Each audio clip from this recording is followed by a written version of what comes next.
নমস্কার, আমি শ্রী মিলন অধিকারী। দেখতে থাকুন শ্রী মিলন অধিকারীর চমৎকার টোটকা। চ্যানেলটিকে সাবস্ক্রাইব, লাইক এবং শেয়ার। কমেন্ট বক্সে অবশ্যই কমেন্ট করবেন।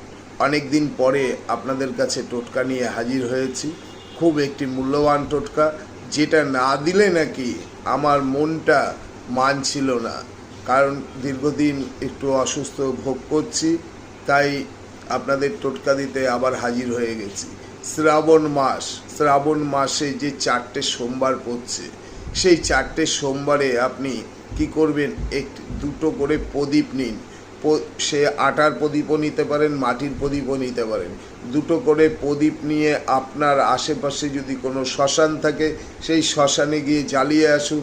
নচেত যদি কোনো বড় অশ্বত্থ বট গাছ থেকে থাকে, তার তলায় জ্বালিয়ে দিন, যে কোনো মনের বাসনা বলে। দেখবেন আপনার কি সুন্দর ফল দেবে, আপনি ভাবতে পারবেন না।